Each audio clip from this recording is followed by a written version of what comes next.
কবর হলো আখিরাতের প্রথম ঘাঁটি।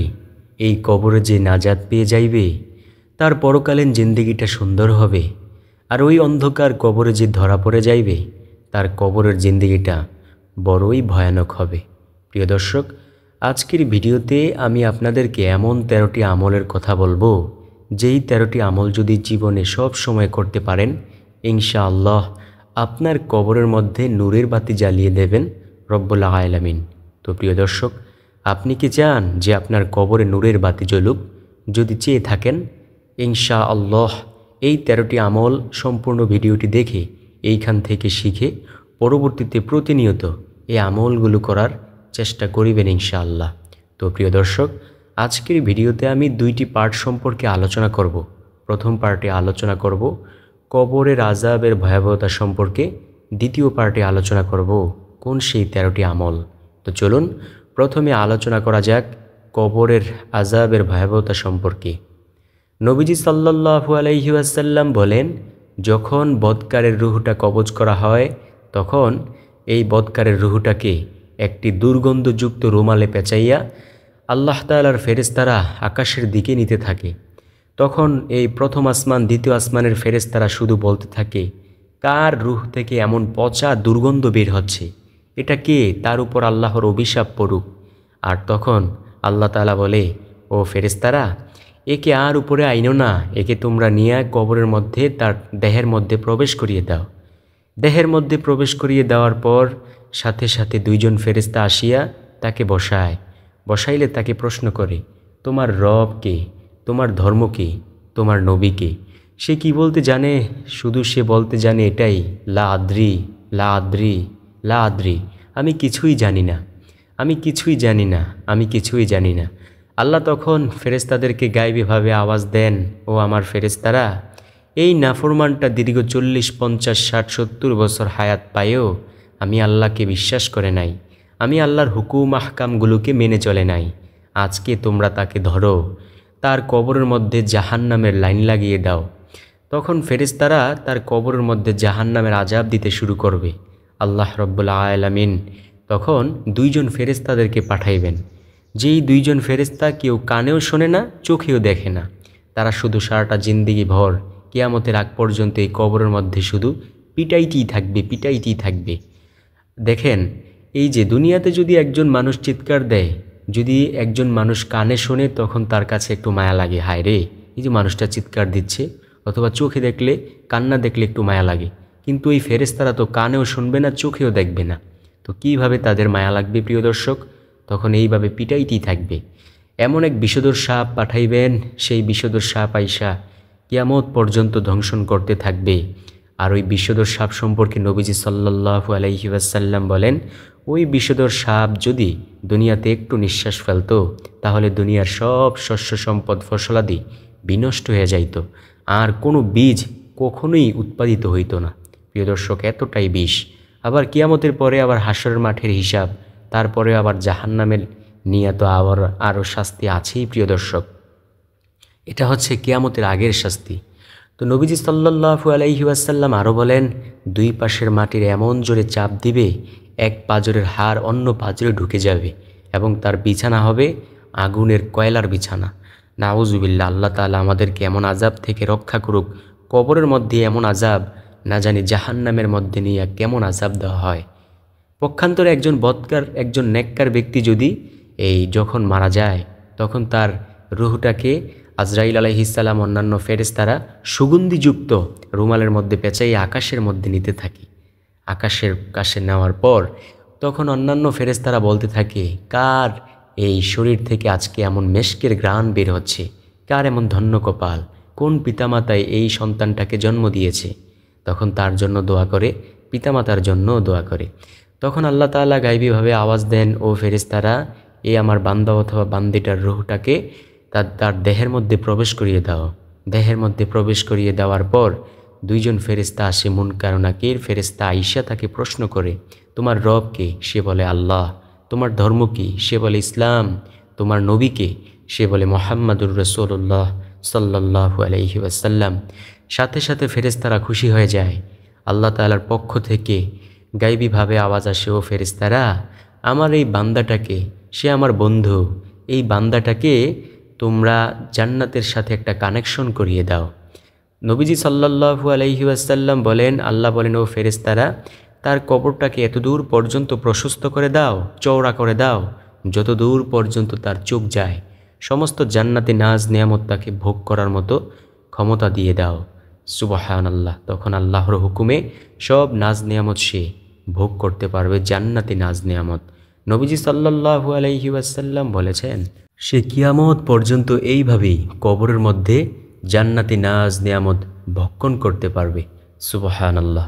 তো চলুন প্রিয় দর্শক, এখন আমরা জেনে নেই কোন সেই 13টি আমল করলে আপনি এমন নাজ নিয়ামত ভোগ করতে পারবেন। 1 নাম্বার আমল হলো, নবীজি সাল্লাল্লাহু আলাইহি ওয়াসাল্লাম বলেন, দুনিয়ায় যখন তুমি হাঁটার সময় কত কষ্টদায়ক বস্তু দেখতে পাও না, ওইগুলো তুমি সরিয়ে দিও, কারণ এর সওয়াব যে কত। শোনো, তোমাদেরকে একটি হাদিস শোনাই। নবীজি সাল্লাল্লাহু আলাইহি ওয়াসাল্লাম বলেন, আমি মেরাজের মধ্যে গেলাম, মেরাজে যাইয়া আমি জান্নাত ঘুরে ঘুরে দেখলাম। জান্নাতের মধ্যে আমি একজন ব্যক্তিকে দেখতে পাইলাম যে সে আনন্দে ঘুরে বেড়াচ্ছে।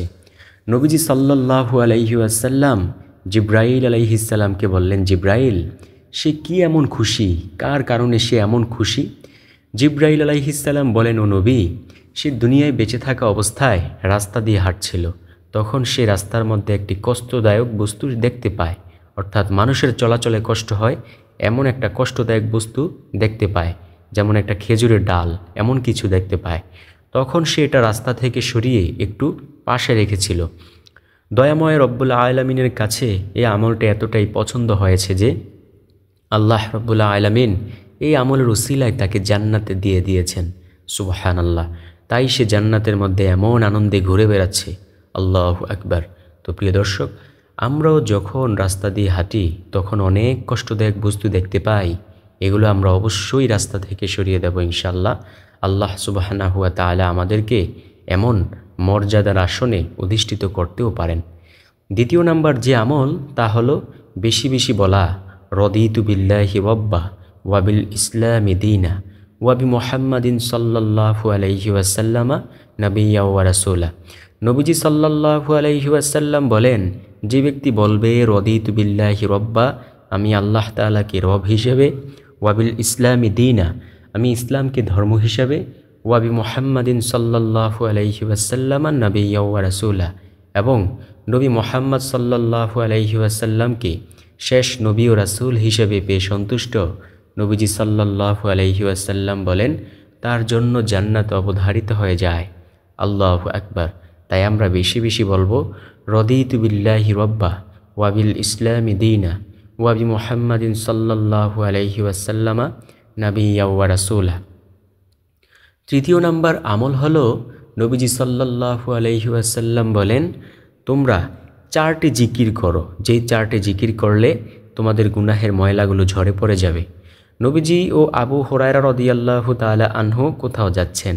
নবীজি একটি গাছের ডাল ধরলেন এবং জোরে ঝাঁকি দিলেন, এতে গাছের কিছু পাতা পড়ে গেল।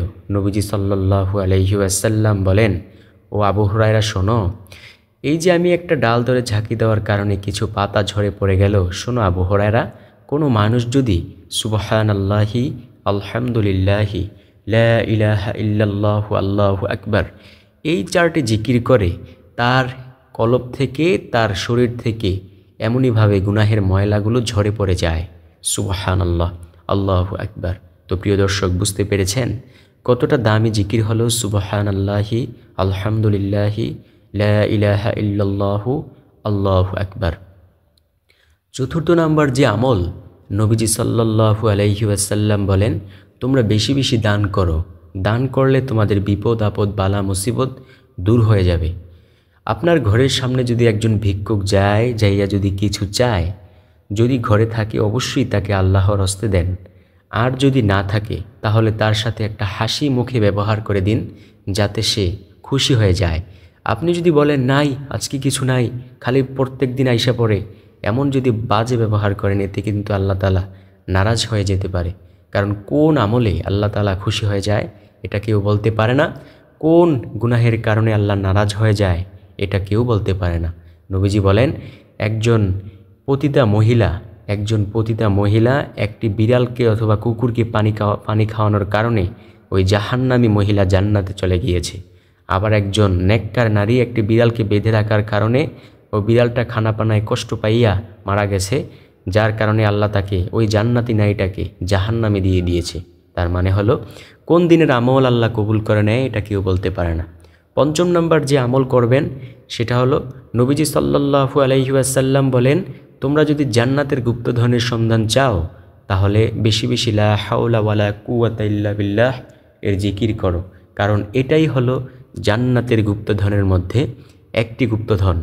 যে ব্যক্তি জান্নাতের গুপ্তধন পাইবে সে তো অবশ্যই জান্নাতে যাবে ইনশাআল্লাহ ইনশাআল্লাহ। ষষ্ঠ নাম্বার আমল হলো নবীজি সাল্লাল্লাহু আলাইহি ওয়াসাল্লাম বলেন, কোনো ব্যক্তি যদি চায় যে তার রিজিক বর্ধিত করা হোক তাহলে সে যেন প্রতি রাতে মাগরিব সালাতের পর সূরাতুল ওয়াকিয়া তিলাওয়াত করে। নবীজি সাল্লাল্লাহু আলাইহি ওয়াসাল্লাম বলেন, যে ব্যক্তি প্রতি রাতে সূরাতুল ওয়াকিয়া তিলাওয়াত করবে সে মৃত্যুর আগ পর্যন্ত কখনোই দারিদ্রতার সম্মুখীন হবে না। আজকে আমাদের সমাজে আমরা ঋণ অবস্থায় থাকি। আল্লাহ তাআলা আমাকে এবং আপনাদেরকে সবাইকে ঋণ থেকে বেঁচে থাকার তৌফিক দান করুক। এই যে ঋণ অবস্থায় থাকি, যদি আমরা সূরাতুল ওয়াকিয়া প্রতি রাতে পাঠ করতে পারি ইনশাআল্লাহ সব দারিদ্রতা আল্লাহ দূর করে দেবেন ইনশাআল্লাহ। তাই আমরা সূরাতুল ওয়াকিয়া বেশি বেশি পরিমাণে পাঠ করার মতো চেষ্টা করব। এক সাহাবী আরেক সাহাবীকে বললেন, আমি আমার সন্তানদেরকে সূরাতুল ওয়াকিয়া শিক্ষা দিয়েছি, তারা যতদিন পর্যন্ত এই আমল করবে ততদিন পর্যন্ত তাদেরকে দারিদ্রতায় গ্রাস করবে না ইনশাআল্লাহ। তারপরের সপ্তম নাম্বার যে আমলের কথা বলবো সে আমলটি হলো বেশি বেশি পাঠ করবেন লা ইলাহা ইল্লাল্লাহ। নবী মূসা আলাইহিস সালাম বলেন, আল্লাহ আপনি আমাকে এমন একটি বাক্য শিক্ষা দেন আমি যাতে সেই বাক্য দিয়ে আপনাকে ডাকতে পারি। তখন আল্লাহ বলেন, ও নবী মূসা তুমি বলো লা ইলাহা ইল্লাল্লাহ। নবী মূসা আলাইহিস সালাম আল্লাহকে বলেন, আল্লাহ আমি চাইলাম আপনার নিকট দামি একটি বাক্য, আপনি আমাকে ছোট্ট একটি বাক্য বললেন। আল্লাহ বলেন, ও নবী মূসা এই বাক্যটাকে তুমি ছোট মনে করিও না, এই বাক্যের ওজন এত বেশি যে এই বাক্যটাকে এক পালায় রেখে অন্য পালায় যদি সমগ্র পৃথিবী বিশ্বজগৎকে যদি অন্য পালায় রাখো এই বাক্যের ওজনের সমতুল্য হবে না। সুবহানাল্লাহ। তাই আমরা বেশি বেশি পরিমাণে বলবো লা ইলাহা ইল্লাল্লাহ। হাশরের ময়দানে নবী মুহাম্মদ সাল্লাল্লাহু আলাইহি ওয়াসাল্লামকে আল্লাহ তাআলা ডেকে বলবেন, ও আমার বন্ধু মুহাম্মদ সাল্লাল্লাহু আলাইহি ওয়াসাল্লাম আপনি আপনার ওই সমস্ত উম্মতদেরকে লইয়া জান্নাতে প্রবেশ করুন যে লা ইলাহা ইল্লাল্লাহ বলেছে, এর উপর ঈমান এনেছে, মৃত্যুবরণ করেছে। সুবহানাল্লাহ, আল্লাহু আকবার।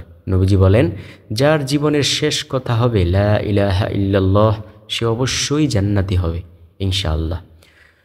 সপ্তম নাম্বার যে আমল তা হলো বেশি বেশি বলবেন হাসবুনাল্লাহু ওয়া নি'মাল ওয়াকিল নি'মাল মাওলা ওয়া নি'মান নাসির।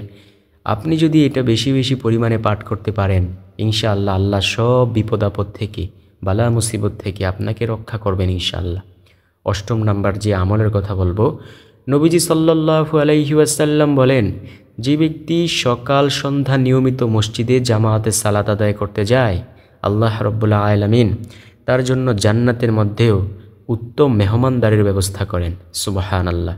প্রিয় দর্শক, আল্লাহ তাআলা জান্নাতীদেরকে প্রথম মেহমানদারি করাইবেন মাছের কলিজা দ্বারা। ওই মাছের কলিজা কেমন হবে? দুনিয়ার একটা জিনিসের স্বাদ থাকে এক রকম, কিন্তু জান্নাতি একটা জিনিসের স্বাদ থাকবে 70 রকম। সুবহানাল্লাহ, আল্লাহু আকবার। তো আমরা কি বুঝলাম? সকাল সন্ধ্যা যে নিয়মিত মসজিদে যাবে আল্লাহ রাব্বুল আলামিন জান্নাতেও তার জন্য এই মেহমানদারির ব্যবস্থা করেন। সুবহানাল্লাহ। নবম নাম্বার যে আমল সে আমলটির কথাও আপনাদেরকে বলে দিই। আমলটি হলো আজান দেওয়া। নবীজি সাল্লাল্লাহু আলাইহি ওয়াসাল্লাম বলেন, যে ব্যক্তি একটানা 12 বছর যাবত আজান দেওয়ার কাজে নিয়োজিত থাকে তার জন্য জান্নাত অবধারিত হয়ে যায়। সুবহানাল্লাহ। নবীজি আরও বলেন, আমার উম্মতেরা যদি জানতো আজানের মধ্যে কত সওয়াব নিহিত রয়েছে তাহলে তারা আজান দেওয়ার জন্য লটারির ব্যবস্থা করত। আল্লাহু আকবার। প্রিয় দর্শক, যে ব্যক্তি আজান দেয় আজান যত দূর পর্যন্ত যায় তত দূর পর্যন্ত তাকে ক্ষমা করে দেওয়া হয়। আমরা অনেকে বলবো, তাহলে কি আমি সারা জীবন আজান দেব? না ভাই, এমন আপনাকে বলছি না, তবে মাঝে মাঝে সময় পাইলে একটু আজান দিয়েন, কারণ আজানের মধ্যে অনেক সওয়াব নিহিত রয়েছে। আর যদি সব সময় পারেন সেটা তো আলহামদুলিল্লাহ, আলহামদুলিল্লাহ। হাশরের ময়দানে মুয়াজ্জিনের গলা সবচেয়ে লম্বা হবে। দূর থেকে মানুষগুলো দেখিয়া খুব ঈর্ষা করতে থাকবে, আহ কার এমন ধন্য কপাল। অন্যান্য মানুষগুলো তাকে দেখিয়া বলবে, এই ব্যক্তি দুনিয়াতে আজান দিত। আর ওই যে নবীজি সাল্লাল্লাহু আলাইহি ওয়াসাল্লাম বলেন, আমার নেককার উম্মতের শরীর থেকে নূরের ফুলকি বের হবে, ঠিক এই মুয়াজ্জিনের শরীর থেকে, মাথা থেকেও নূরের ফুলকি বের হবে। তাদেরকে আল্লাহ তাআলা নূরের টুপি পরাইয়া দেবেন। সুবহানাল্লাহ, আল্লাহু আকবার। 10 নম্বর যে আমলের কথা বলবো, সে আমলটি হলো ইয়া হাইয়ু ইয়া কাইয়ুম। কেউ যদি দুনিয়াতে কল্যাণ চায় তাহলে সে যেন এটা বেশি বেশি পরিমাণে পাঠ করে। 11 নম্বর যে আমল তা হলো রব্বানা আতিনা ফিদ দুনিয়া হাসানাতাও ওয়া ফিল আখিরাতি হাসানাতাও ওয়া কিনা আযাবান্নার। নবীজি সাল্লাল্লাহু আলাইহি ওয়াসাল্লাম যখন দুনিয়া ও আখিরাতের কল্যাণ চাইতেন, জাহান্নামের আগুন থেকে পানাহ চাইতেন, তখন তিনি এটা বেশি বেশি পরিমাণে বলতেন। কি বলতেন? রব্বানা আতিনা ফিদ দুনিয়া হাসানাতাও ওয়া ফিল আখিরাতি হাসানাতাও ওয়া কিনা আযাবান্নার। ইনশাআল্লাহ এটা বলবো আমরা। 12 নম্বর যে আমল, বেশি বেশি ইস্তিগফার করা। যে ব্যক্তি বেশি বেশি পরিমাণ ইস্তিগফার করে, রব্বুল আলামিন তার গুনাহগুলো ক্ষমা করতে থাকেন, তাকে নেককার সন্তান দিয়ে সাহায্য করেন, তার অন্তরের মধ্যে ঈমানের নূর ঢুকিয়ে দেন। তখন তার আমল করতে শুধু ভালো লাগে এবং তাকে অনবরত রিজিক দিয়ে সাহায্য করেন। তো প্রিয় দর্শক, কি এমন ইস্তিগফার করতে পারেন? আস্তাগফিরুল্লাহ, এই ইস্তিগফারটি বেশি বেশি পরিমাণে পাঠ করতে পারেন। ইনশাআল্লাহ রব্বুল আলামিন আপনাকে এমন বিশেষ বিশেষ পুরস্কারগুলো ইনশাআল্লাহু তাআলা, আল্লাহ সুবহানাহু ওয়া তাআলা আপনাকে দেবেন ইনশাআল্লাহ। এছাড়াও বলতে পারেন আস্তাগফিরুল্লাহ রব্বি মিন কুল্লি যামবি ওয়া আতুবু ইলাইহি লা হাওলা ওয়ালা কুওয়াতা ইল্লা বিল্লাহ। 13 নম্বর অর্থাৎ সর্বশেষ নম্বর যে আমল তা হলো সুবহানাল্লাহ বেশি বেশি বলা। যে ব্যক্তি একবার সুবহানাল্লাহর আওয়াজ দেয়, আল্লাহ রব্বুল আলামিন 7 আসমান ও 7 জমিনের মধ্যবর্তী যত ফাঁকা জায়গা রয়েছে সব ফাঁকা জায়গাগুলো আল্লাহ তাআলা নেক দ্বারা পরিপূর্ণ করে দেন। সুবহানাল্লাহ। যে ব্যক্তি একবার সুবহানাল্লাহর আওয়াজ দেয়, আল্লাহ তাআলা জান্নাতের মধ্যে একটি বৃক্ষ রোপণ করেন। ওই বৃক্ষের ছায়া এত লম্বা হয় যে দ্রুতগামী ঘোড়া যদি 500 বছর পর্যন্ত দৌড়ায়, তারপরেও সেই বৃক্ষের ছায়া অতিক্রম করতে পারবে না। তবে প্রিয় দর্শক, এই আমলগুলো তো হলো নফল আমল, আর ফরজ যে আমলগুলো সেগুলো ছাড়া যাবে না। সেগুলো ছাড়লে আপনার সব শেষ। এগুলো হলো নফল আমল, নামাজ, রোজা, হজ, জাকাত, পর্দা, এগুলো আপনাকে অবশ্যই মানতে হবে, হালাল হারাম। ইনশাআল্লাহ ভালো থাকুন। তো যদি ভিডিওটি ভালো লাগে প্রিয়জনদের কাছে অবশ্যই ভিডিওটিকে শেয়ার করতে ভুলব না। ভালো থাকুন, সুস্থ থাকুন। কথা হবে ইনশাআল্লাহ পরবর্তী কোনো ভিডিওতে।